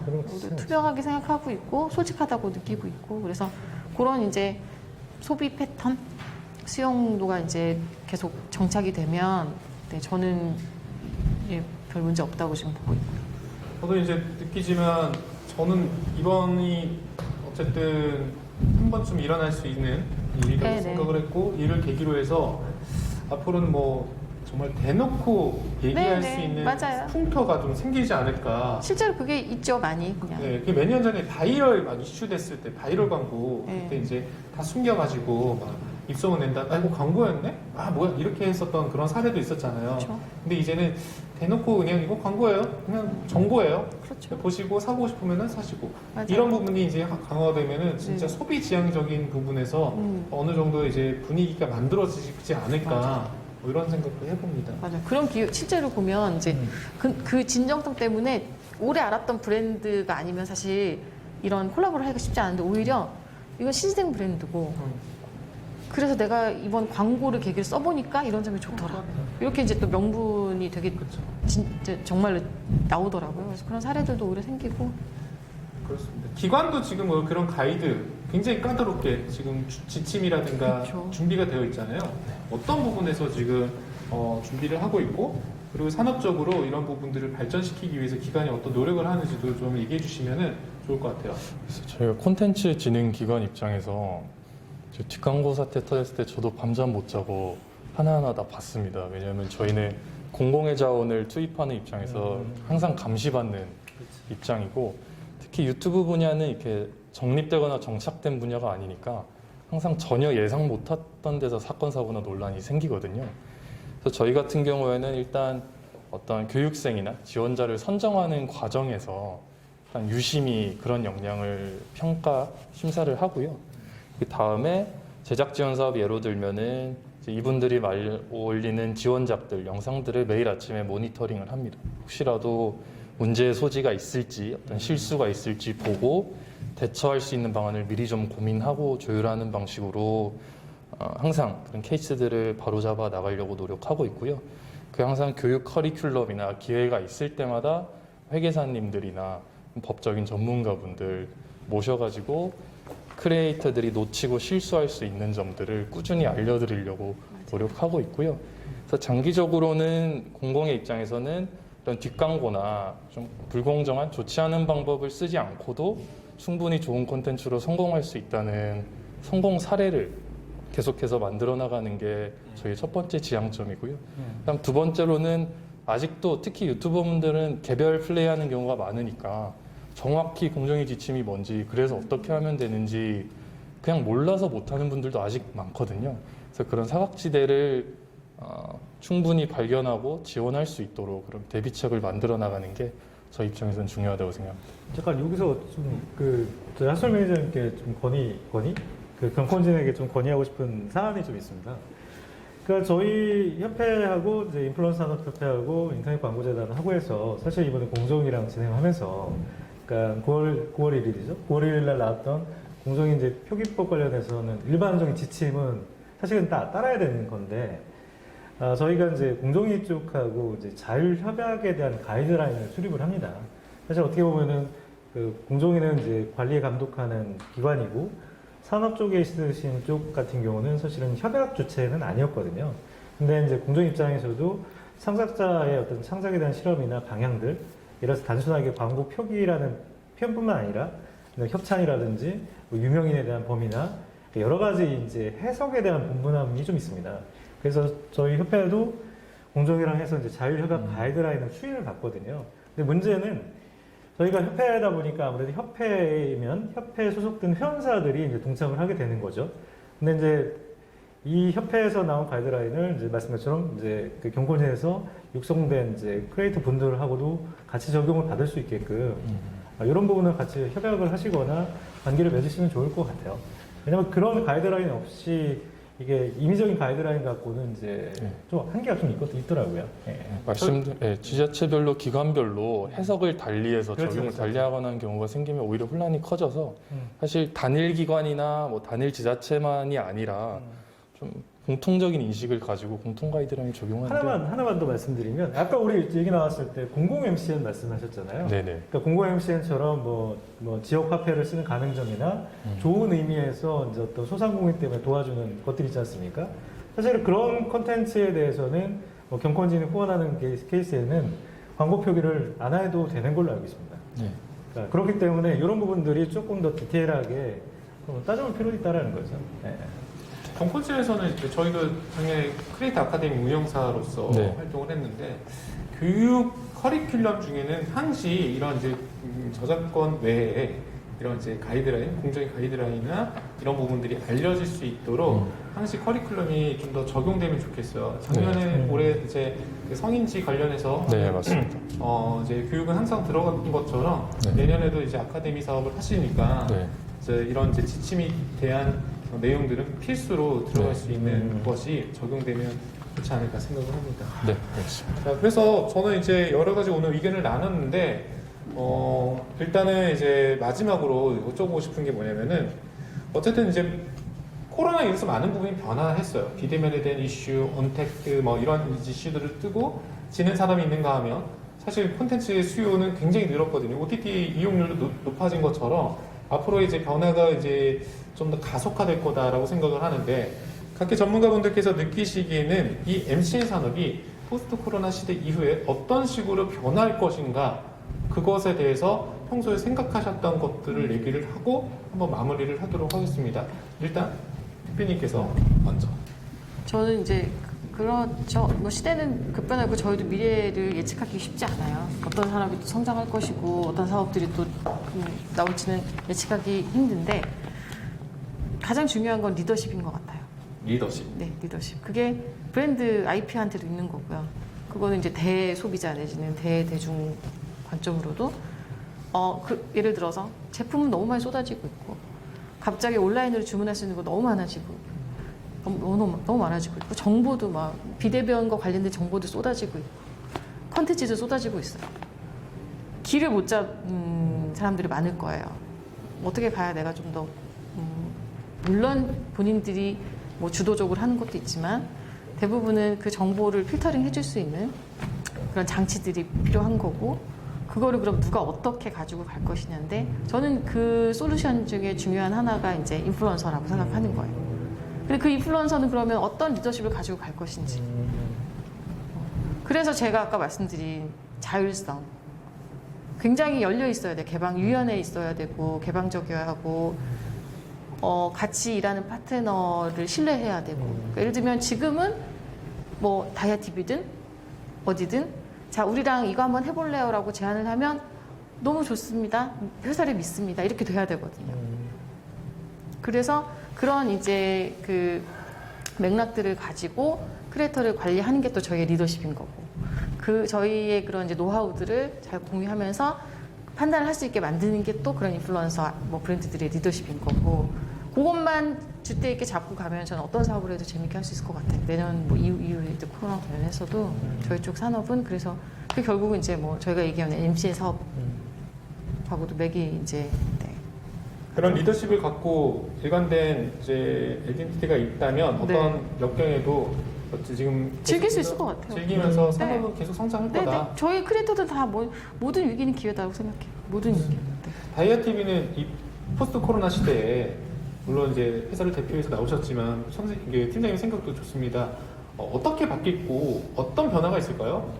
근데 뭐 그 질문에 대한 정확한 답은 잘 모르겠습니다가 맞는 것 같고요. 그냥 개인적으로 뭐 그냥 이 업계에서 몸담고 이렇게 쭉 보고 있으면 말씀하신 부분에 이제 절대적으로 동감을 하고, 네. 저 그 리더십이라고 표현하신 거 저는 이제 진실성 플러스 이제 매력, 개인의 매력이라고 생각하거든요. 그러니까 뭐 아까 앞전에 말씀드렸듯이 뭐 포스트 코로나 시대 코로나가 돼서 뭐 이런 분야는 좀 이렇게 검색량이 많아지고 이런 분야는 광고가 좀 줄어들고 뭐 이런 것들이 있지만, 중요한 거는 이제 그거에 대해서 변하지 않는 것들이거든요. 이제 그런 것들은 이렇게 변하지만 변하지 않는 것들은 이제 진실성이라든지 리더십이라든지 말씀하셨듯이 이렇게 본인의 매력을 기본적으로 갖고 있는 네, 것들은 네. 변하지 않으니까, 변하는 것들도 중요하지만 그럼에도 불구하고 변하지 않는 것들을 좀 잘 바라보신다면은, 맞아요. 예, 저희는 산업이 좀 발전하는데 더욱더 신경을 조금 더 쓴다고 하면은 시청자분들이나 아니면은 인플루언서 분들께서는 이제 본인이 이제 진정성 있는 것들, 그다음에 본인의 매력, 그다음에 내가 남들이 갖지 못한 나의 것, 이런 것들에 대해서 좀 생각을 하고 길게 가실 것들이 어떤 것인지 한번 보시면 좋을 것 같습니다. 네, 그냥 덧붙이자면 그래도 이제 그 지금은 좀 너무 이분법처럼 돼 있는 것 같아요. 뭐 예를 들면 TV, 디지털, 뭐 인플루언서, 셀럽, 뭐 이렇게. 근데 물론 이제 기존에 방송 활동했던 그런 셀럽들도 이제 인플루언서 쪽으로 많이 이제 이동하고 계시지만, 제가 볼 때 이게 균형이 좀 일방적이긴 하단 말이에요. 흐름의 균형이나 이런 것들이. 그래서 크리에이터에 대한 이 사회적인 인식이라든지 이런 관계된 관계사들에 대한 이제 코어에 대한 수용도, 이런 것들이 지금보다 몇십 배는 더 커졌으면 좋겠어요.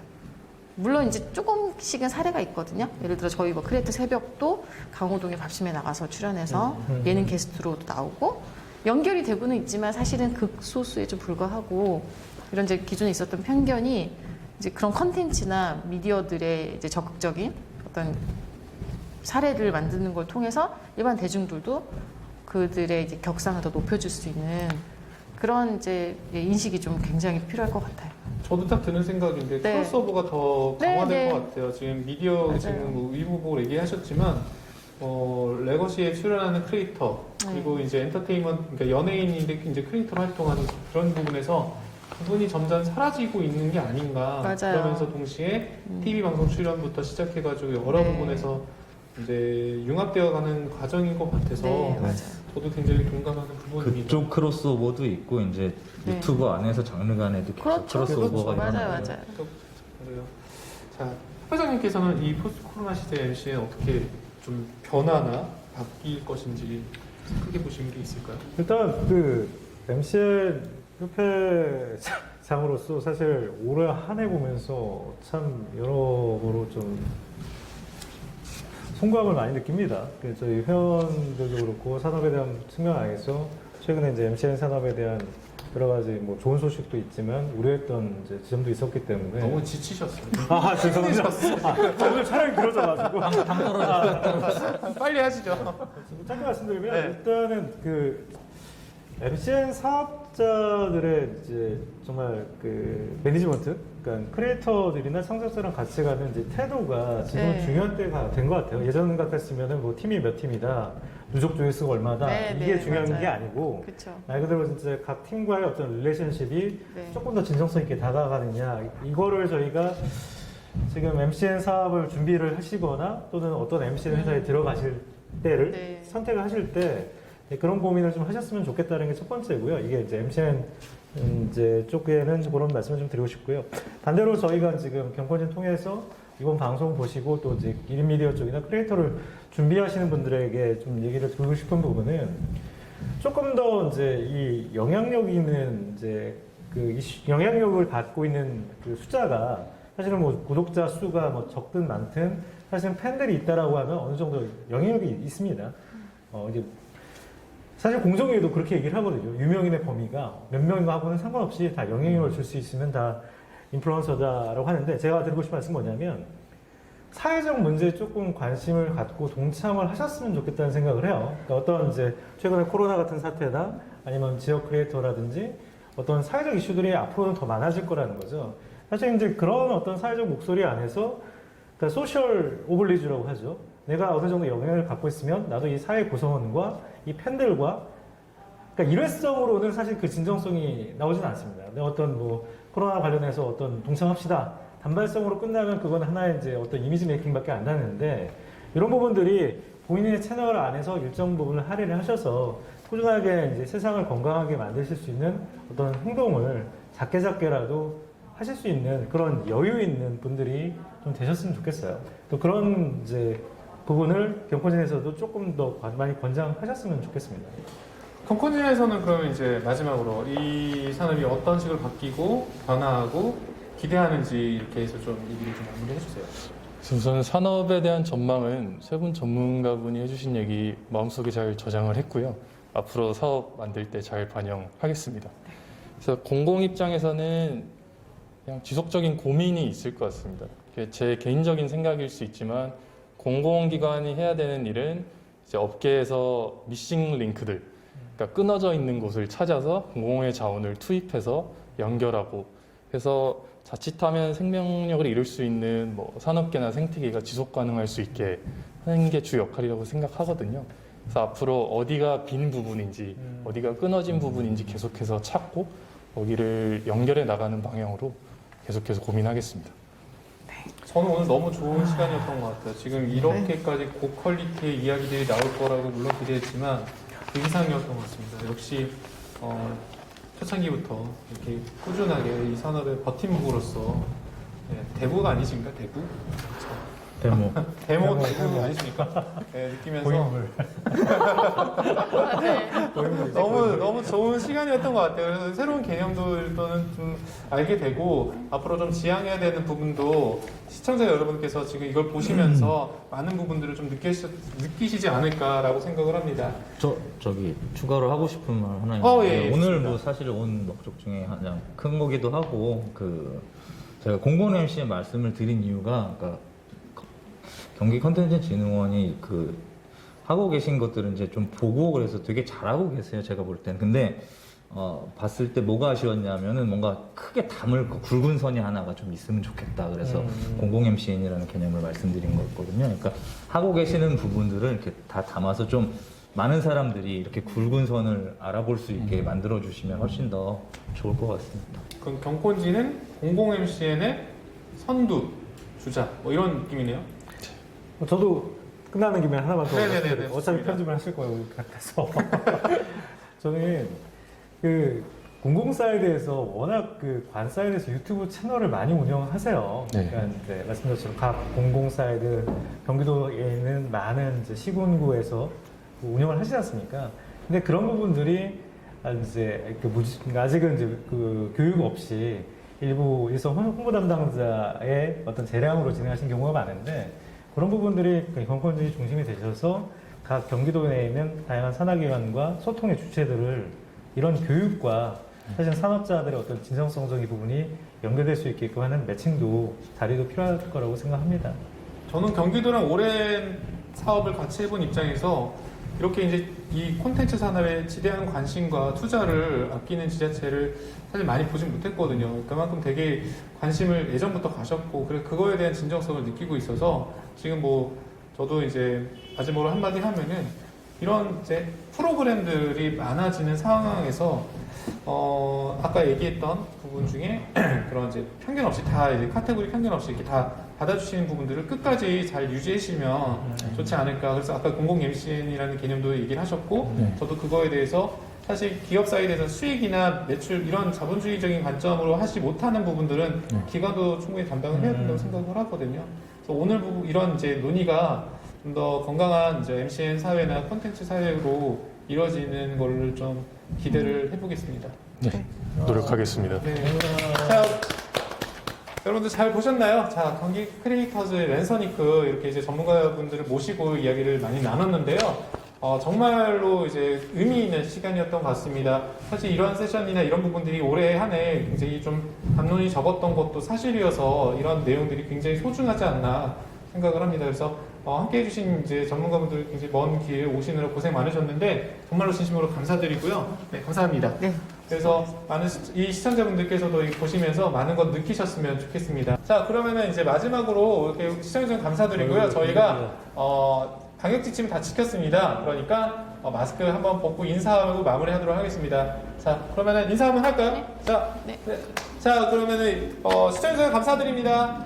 이건가? 네, 감사합니다. 감사합니다. 네.